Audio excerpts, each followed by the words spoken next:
오늘의 주요 뉴스입니다. 대선이 끝나자마자 1년이나 남은 내년 익산시장 선거 시계가 벌써 빨라지고 있습니다. 3선인 정헌율 시장이 더 이상 출마하지 못함에 따라 민주당과 다른 정당 입지자 7에서 8명이 활동을 본격화하고 있습니다. 특히 민주당 경선을 겨냥한 입지자들은 당원 모집과 조직 확보, 이름 알리기에 총력을 기울이고 있습니다. 새만금 수변도시가 올해 하반기 첫 분양에 들어갈 전망입니다. 수변도시 109 단독주택 60여 가구에 대한 분양 공고가 추진되고 있습니다. 분양부터 착공까지 원활하게 이루어질 경우 오는 2028년부터 입주가 이루어질 전망입니다. 지난 6일 군산의 한 셀프 주유소에서 휘발유를 주유한 차량들이 잇따라 멈춰서는 사고가 발생했습니다. 문제의 원인으로는 휘발유에 섞인 물 때문인 것으로 분석됩니다. 군산시와 경찰은 성분 분석 결과를 통해 행정처분과 수사 여부를 결정할 방침입니다. 시청자 여러분 안녕하십니까? 6월 10일 화요일 종합뉴스입니다. 대선이 끝나자마자 내년 지방선거 시계가 빨라지고 있습니다. 제9회 지방선거는 내년 6월 3일에 치러지는데 민주당과 국민의힘, 조국혁신당 등 정당 입지자들마다 활동폭을 넓히며 경쟁을 본격화하고 있습니다. 최정호 기자입니다. 세 번 연임으로 내년 익산시장 선거 출마가 제한된 정헌율 익산시장. 때문에 익산시장은 내년 지방선거에서 새 인물이 유권자 선택을 받게 됩니다. 민주당은 당초 9명 정도가 하마평에 올랐지만 경쟁 구도가 6명으로 압축되고 있습니다. 우선 조용식 전 전북경찰청장과 최정호 전 전북개발공사 사장은 선거 재수생입니다. 각각 전북경찰청장과 국토교통부 차관을 지낸 경력을 내세워 일찌감치 지역활동을 강화하는 등 인지도 확장에 집중하고 있습니다. 여기에 차관 출신인 신보균 전 익산도시관리공단 이사장이 기본사회 익산본부를 출범하며 가세했습니다. 김수흥 전 국회의원은 원광대 초빙교수로 강의를 하면서 지지세 확장에 나섰습니다. 박경철 전 익산시장은 정계 은퇴를 번복하고 내년 지방선거 출마를 위해 민주당 복당 신청을 했습니다. 최근 퇴임한 최병관 전 전북자치도 행정부지사는 익산 토박이임을 강조하며 지역 사무실과 공식 기자회견을 준비하는 등 선거 전에 뛰어들기로 했습니다. 민주당에서 거론되고 있는 발로 뛰고 있는 후보들 같은 경우가 비슷비슷하거든요. 여론도 그렇고 실제로 지지 부분도 마찬가지고. 근데 앞으로 이거에서 어떻게 판가름할 거냐라고 하는 부분에 대해서는 현재 익산시가 앞으로 좀 발전을 해야 하기 때문에 정책적 비전을 분명히 제시하고 다른 정당 입지자까지 내년 익산시장 쟁탈전은 더욱 뜨거워질 전망입니다. 조국 혁신당은 내년 지방선거에서 모든 선거구에 단체장 후보를 내겠다며 민주당과의 경쟁을 예고한 상황. 익산시장 선거에 무소속으로 출마해 16.62%를 득표했던 이명택 전 시의원이 조국 혁신당 익산지역 위원장을 맡아 지역 활동폭을 넓히고 있습니다. 국민의힘은 자신의 유튜브 방송과 익산시민통합발전위원회를 운영하고 있는 박종환 전 익산갑 상임 고문이 내년 선거에 나설 것으로 보입니다. 민주당이 아무래도 유리한 고지를 선점을 하겠지만 조국 혁신당 인기도 만만치 않기 때문에 민주당과 조국 혁신당 양당 구조로 실제적으로 경합이 벌어지지 않을까 이렇게 판단을 해봅니다. 현직 시장 3선 연임 제한으로 무주공산이 된 내년 익산시장 선거. 이제 1년도 남지 않으면서 새 인물들마다 치열한 접전을 예고하고 있습니다. KCN 추정호입니다. 이재명 대통령이 오늘 용산 대통령실에서 두 번째 국무회의를 열고 내란특검법, 김건희 특검법, 최상병 특검법 공포안을 제가했습니다. 내란특검법은 윤석열 전 대통령의 비상계엄 선포 등 11개 범죄 의혹, 김건희 특검법은 도이치모터스 주가 조작과 공천 개입 등 16개 의혹, 최상병 특검법은 해병대 최상병 사망 사건과 관련한 외압 의혹 등을 수사 대상으로 합니다. 이들 법안은 윤석열 정부 시절 지난 3년간 윤석열 대통령, 한덕수, 최상목 권한대행 등 3인이 거부권을 행사해 처리되지 못했으며 이재명 정부에서 1호 법안으로 의결됐습니다.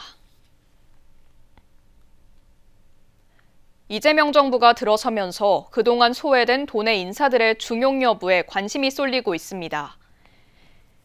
도내 출신 장차관은 이명박 정부 때 11명에서 박근혜 정부 때 6명으로 급감했고 문재인 정부에서는 30명으로 급증했지만 윤석열 정부에서는 8명으로 줄었습니다. 이런 가운데 현재 도내에서 거론되는 인물은 통일부 장관의 정동영, 농식품부 장관에는 차관을 지낸 김종훈 전북경제부지사가 언급되고 이춘석, 김윤덕, 이원택 의원도 꾸준히 하마평이 나오고 있습니다. 민주당 전북도당은 장차관은 물론 3년 동안 뒷전으로 밀려난 각 부처 실국장과 과장급 인사복원에도 신경을 쓰고 있습니다. 새만금 2차전지 특화단지의 폐수 처리 방안 마련이 요구되고 있습니다. 군산시에 따르면 새만금 산업단지에는 22개의 2차전지 기업이 입주하고 7개 업체가 가동 중입니다. 이들 기업이 완전 가동할 경우 하루 평균 배출하는 폐수량은 9만 6천 톤에 달할 것으로 예상됩니다. 하지만 군산 폐수 처리장의 일일 처리 용량은 4만 3천 톤으로 현재 85%가 가동 중으로 사실상 포화 상태입니다. 또 개별 기업 고도화 처리도 부담이 많아 어렵다는 지적입니다.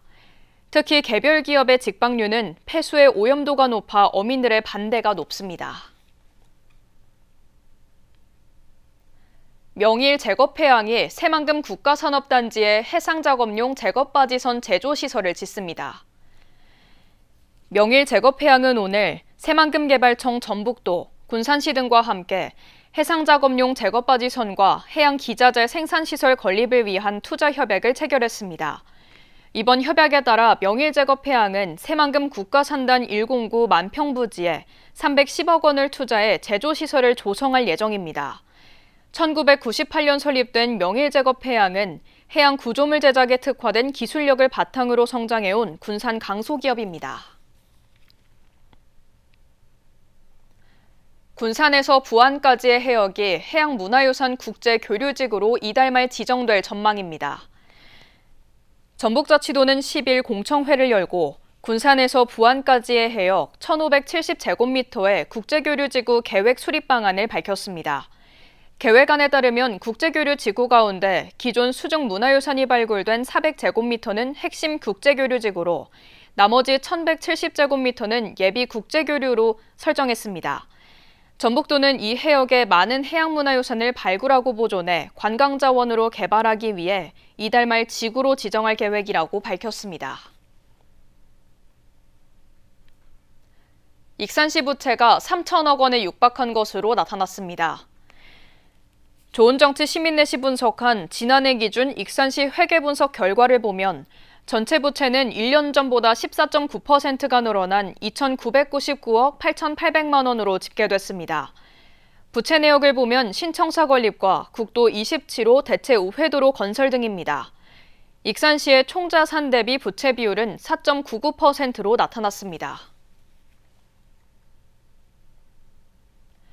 새만금 핵심 지구가 될 수변도시가 올해 하반기 첫 분양에 들어갈 전망입니다. 대상지는 수변도시 109로 단독주택 60여 가구가 될 것으로 보이는데요. 분양부터 착공까지 원활하게 이루어질 경우 오는 2028년부터는 사람이 살 수 있게 됩니다. 모영숙 기자입니다. 서울 여의도 면적의 2배가 넘는 새만금 수변도시. 첫 삽을 뜬 지 5년여 만에 첫 토지 분양을 추진합니다. 수변도시 109에서 시작하는 분양은 단독주택 60여 가구가 될 것으로 전망됩니다.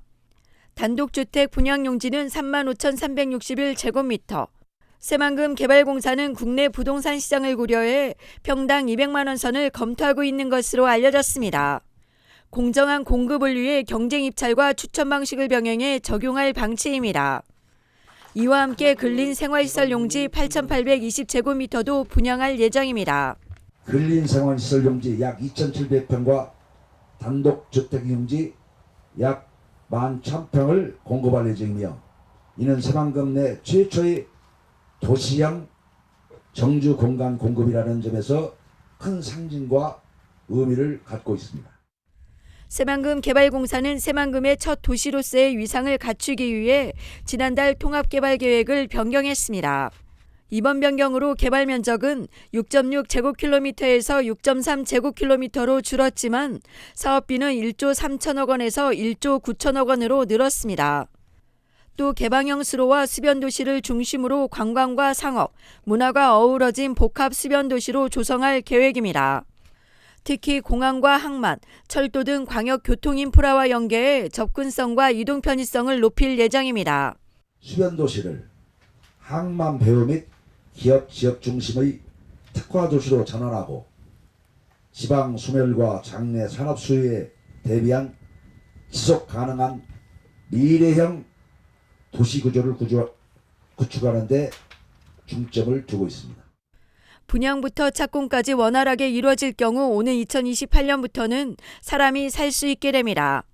수변 도시의 첫 토지 분양, 정주 기반 마련의 신호탄이 될 것으로 보입니다. KCN 모영숙입니다. 군산 골목형 상점가 지정 요건이 완화될 전망입니다.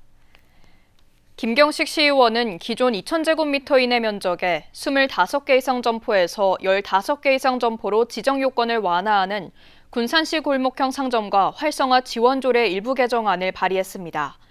개정조례안이 시의회를 통과하면 군산사랑 상품권과 온누리 상품권을 사용할 수 있는 골목형 상점가가 늘어나게 됩니다.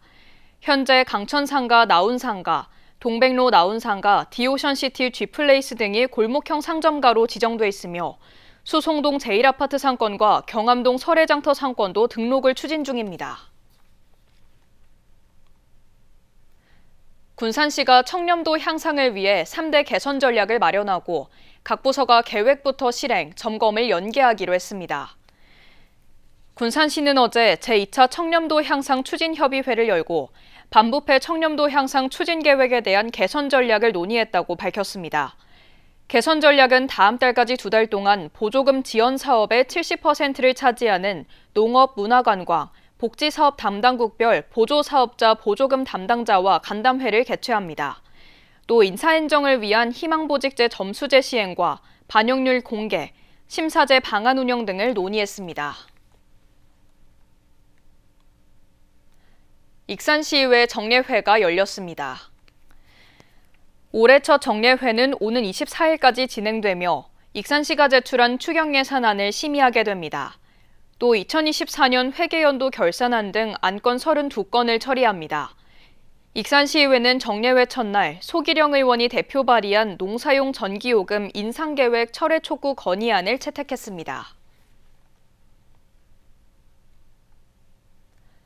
도의회가 교육부에 리박스쿨 출신 일본학교 강사의 자격 박탈을 촉구했습니다. 도의회는 오늘 김동구 의원이 대표 발의한 리박스쿨 출신 일본학교 강사 자격 박탈 촉구 거리안을 채택했습니다. 결의안은 자격 박탈 외에도 일본 강사 채용 등과 관련해 특정 정치 세력의 조직적 개입 실태에 대해 국정조사를 실시한 것과 편향적인 교육을 방조한 책임자에 대한 진상규명과 처벌을 촉구하는 내용을 담고 있습니다. 논에 콩이나 가루쌀, 조사료 등을 재배할 경우 지급하는 전략작물 직불금 신청이 연장됩니다. 전북도는 올해 전략작물 직불금의 하계작물 신청 기한을 오는 13일까지 연장했습니다. 이는 본격적인 영농철에 들어가 바쁜 농민들을 위해 신청 기한을 연장한 겁니다. 도는 오는 10월 확인을 거쳐 12월에 직불금을 지급할 예정입니다. 지난 6일 군산의 한 셀프주유소에서 휘발유를 주유한 차량들이 잇따라 멈춰서는 사고가 발생했습니다. 문제의 원인으로는 휘발유에 섞인 물 때문인 것으로 분석됐는데요. 군산시와 경찰은 선북 분석 결과를 통해 행정처분과 수사 여부를 결정할 방침입니다. 박예린 기자입니다. 군산 밀영동의 한 셀프주유소. 지난 6일 이곳에서 휘발유를 주유한 차량들이 도로에서 갑자기 멈춰섰다는 신고가 잇따랐습니다. 현재까지 접수된 피해는 13건. 이 가운데 9대 차량은 주유 후 즉각적으로 시동이 꺼지는 등 운행장애를 겪었습니다.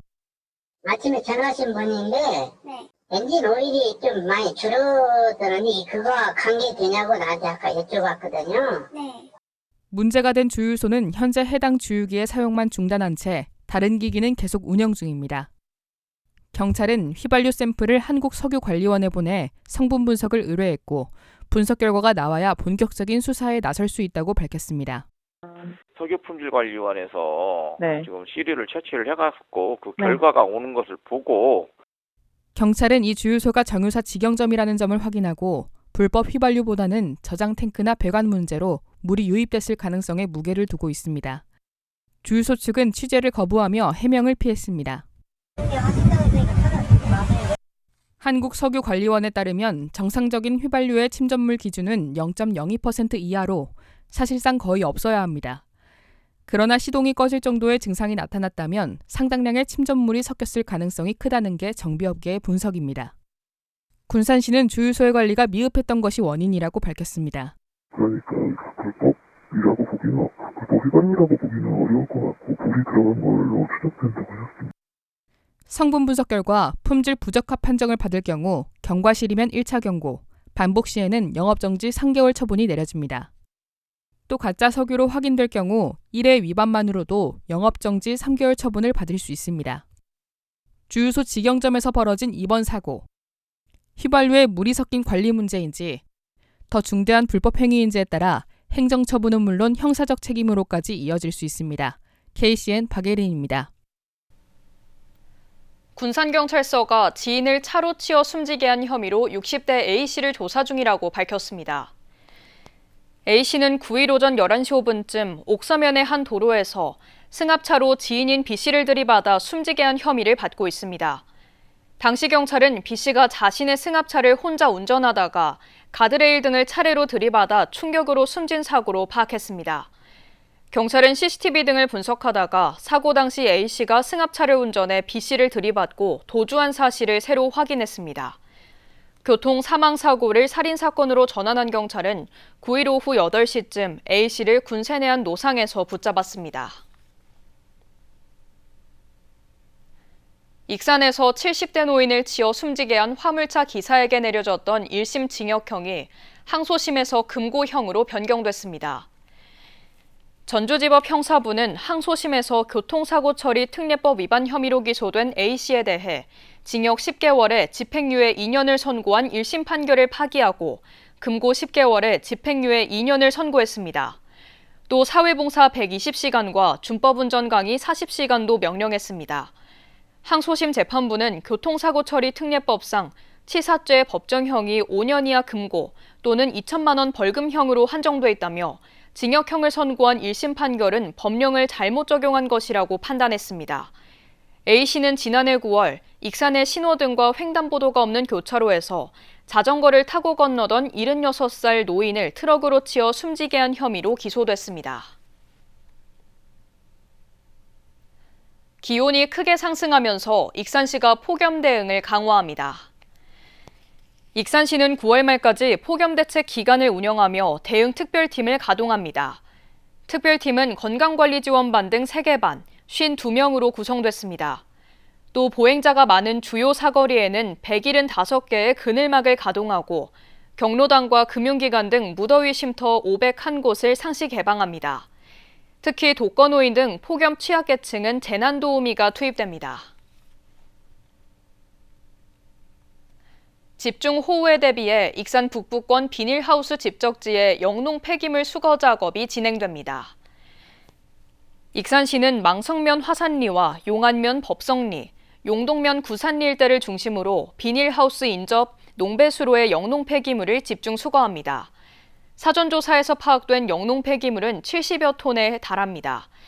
이와 함께 금강과 대조천, 삼북천 주변 농배수로를 점검해 무단 방치된 농자재 등을 수사하기로 했습니다. 익산소방서와 원광대가 소방인재 양성 업무 협약을 맺었습니다. 이번 협약을 통해 소방공무원 자격증 취득 지원과 재학생 대상 실무교육, 현장 실습 지원, 응급의료체계 공동연구 등에 협력하게 됩니다. 한편 원광대는 응급구조학과를 운영하고 있습니다. 계속해서 전북권 뉴스입니다. 전북도가 여름철 광역상수원 녹조 발생을 최소화하기 위해 선제 대응에 나섰습니다. 전북도는 여름철 기온 상승과 집중호우에 따른 오염물질 유입으로 인한 용담호와 옥정호의 녹조 발생을 줄이기 위해 가축 분뇨와 개인하수 배출 시설, 녹조 저감 시설 점검을 강화하기로 했습니다. 또 녹조가 발생할 경우 선박을 활용한 수류 분사와 교란 작업, 상류 오염원 배출 시설 특별 점검 등을 추진합니다. 우석대학교는 전북도가 주관하는 올해 글로컬 대학 30대학 상생 사업에 선정됐습니다. 이에 따라 우석대는 도내 대학 가운데 가장 많은 30억 4,900만 원을 확보했습니다. 주요 과제로는 해외 유학생 유치 지원과 지역 자원 연계 늘봄학교 지원, 지역 인재 육성 사업, 전북 특화 미식 관광 혁신 전문 인재 양성이 선정됐습니다. 또 시군 현안 해결 과제로는 전주형 영화와 관광산업 융복합 문화단지 거점 조성 위한 리빙랩 운영 등이 포함됐습니다. 길을 걷던 80대가 차량에 치여 숨졌습니다. 진안경찰서는 보행자를 들이받아 숨지게 한 혐의로 50대 A씨를 조사 중이라고 밝혔습니다. A씨는 지난 9일 오후 8시 40분쯤 진안군 정천면의 한 도로에서 차량을 몰던 중 80대 보행자를 치어 숨지게 한 혐의를 받고 있습니다. 경찰은 A씨가 앞을 제대로 보지 못해 사고를 낸 것으로 보고 경위를 조사하고 있습니다. 사건은 현재 조사 중입니다. 지금까지 전북권 뉴스였습니다. 익산시청 소속 여자 해머 던지기 김태희가 한국 신기록을 세우며 우승을 차지했습니다. 김태희는 경북 애천에서 열린 코리아 오픈 국제육상 경기대회 결선에서 64m 70을 던져 2위 60m 54의 말레이시아 선수 원그레이스 슈메이를 제치고 정상에 올랐습니다. 또 지난 2023년 항저우 아시안게임에서 자신이 수립했던 종전 한국 기록 64m 14를 경신했습니다. 익산시와 초록우산 전북지역본부가 가족 돌봄 아동 지원에 나섭니다. 익산시는 오늘 소회의실에서 초록우산과 업무 협약을 맺었습니다. 앞으로 두 기관은 가족 구성원이 질병이나 장애 등을 겪어 돌봄 책임을 지게 된 아동 청소년을 발굴해 지원하게 됩니다. 지원 대상은 중위소득 100% 이하면서 24살 이하인 가족 돌봄 아동 청소년 15명입니다. 이들에게는 생계비와 문화체험비, 교육비가 지원됩니다. 군산시가 청년정책에 참여한 경험을 담은 영상을 공모합니다. 군산시는 다음 달 4일까지 청년정책 쇼폼 영상을 공모하고 18일 발표할 예정입니다.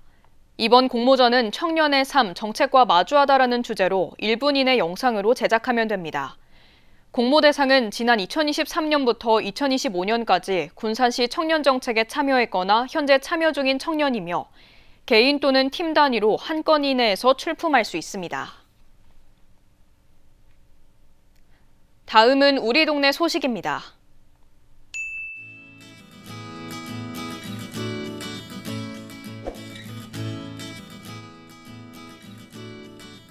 익산시는 백제문화체험관에서 역사탐방 백제왕 프로그램을 운영한다고 밝혔습니다.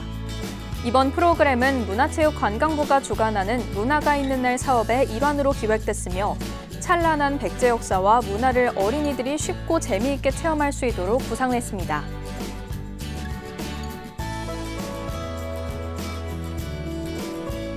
우미린 어린이집이 어려운 이웃을 위해 써달라며 소정의 성금을 기부했습니다. 내흥동 우미린 어린이집은 국공립 어린이집으로 앞으로도 나눔과 사회적 활동을 꾸준히 이어가며 더 많은 참여와 확대를 계획하고 있습니다.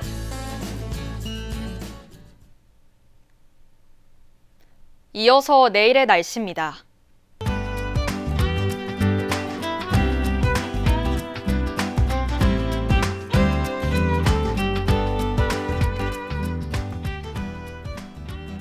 내일은 대체로 맑은 가운데 군산은 26도, 익산은 28도를 보이겠습니다. 내일은 13도에서 29도로 매우 덥겠습니다.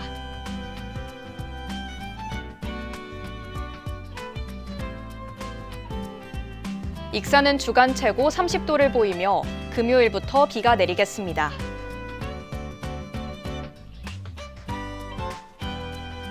군산도 금요일부터 비 소식이 있으며 바다의 물결은 최고 1m로 매우 잔잔하게 일겠습니다. 날씨였습니다.